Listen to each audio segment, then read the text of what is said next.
fired by a suspect armed with a semi-automatic pistol here on the 5200 block of West Villard. The detective was not injured. The detective and his partner returned fire several times, not striking the suspect.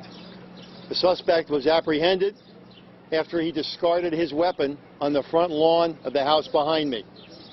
He was arrested on the 3000 block of West Villard by responding officers. He was not injured in the shootout. The vehicle the officers were in was struck several times by bullets. The officer is a 35-year-old, 17-year veteran of the Milwaukee Police Department. The suspect was being investigated for his connection to a homicide that occurred June 17th at the USA gas station on North Green Bay Avenue. The detective and his partner are both assigned to the FBI Milwaukee Police Department Violent Crime Task Force. And I'm joined today by Special Agent in Charge Robert Shields of the FBI, as well as Assistant Chief James Harpole, and their Detective Commander, Captain Chad Wagner. That's the outline of what's occurred. I'll take a few questions as follow-up. Can you describe what the officers, the detectives, the task force members were doing? They were pursuing a car, I understand. Can you talk a little bit about what they were hoping to get? They were following a car that they recognized from a description that was wanted for questioning in connection with the homicide.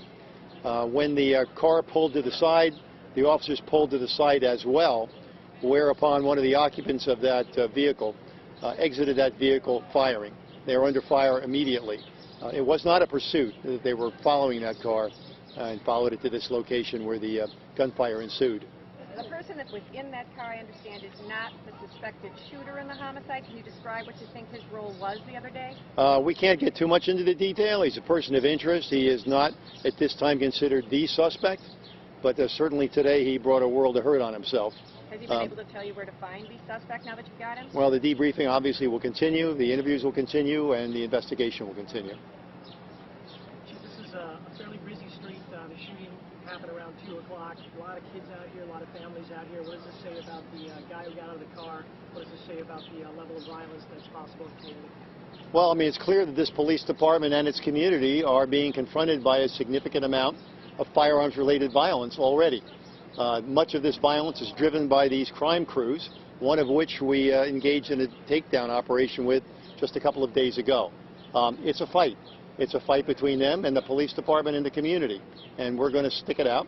We're going to prevail. But there's no question we've got young people out there, heavily armed, with no particular fear of law enforcement or any fear of hitting children, women, or other people as a result of their reckless use of firearms. Do you have reason to believe that the suspect that you arrested today is part of a crime crew? And can you describe for us what you think the scenario was at the gas station the other day? Was this a master plan there? Well, once again, for reasons I'm sure everyone can understand, we're not going to go into a lot of details about how the investigation of the homicide is progressing per se.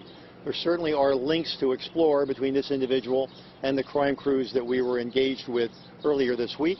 That's one of the reasons why it was task force officers that were engaged in following this particular vehicle. Alderman Hamilton called it a crisis the other day when he went to the scene of the gas station shooting.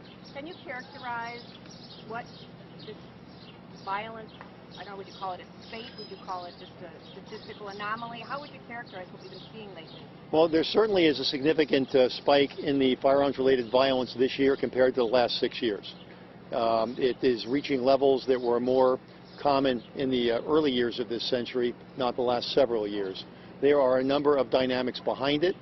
We are doing our best to disaggregate that. Not all firearms violence is generated or motivated by the same things. Some aspects of it are gang and crime crew related. Some aspects of it are heavily armed strangers with criminal records getting into random beefs with each other. They're both significant, they're both important, and we're committed to continuing to interdict both. But we need help. We need help from the community to urge their young men to leave the guns at home. We need help from the rest of the criminal justice system. People have to be prosecuted. When they're found guilty, they've got to be given sentences that deter their future use of firearms. So it's a team effort. A lot of people are going to have to get involved and stay involved.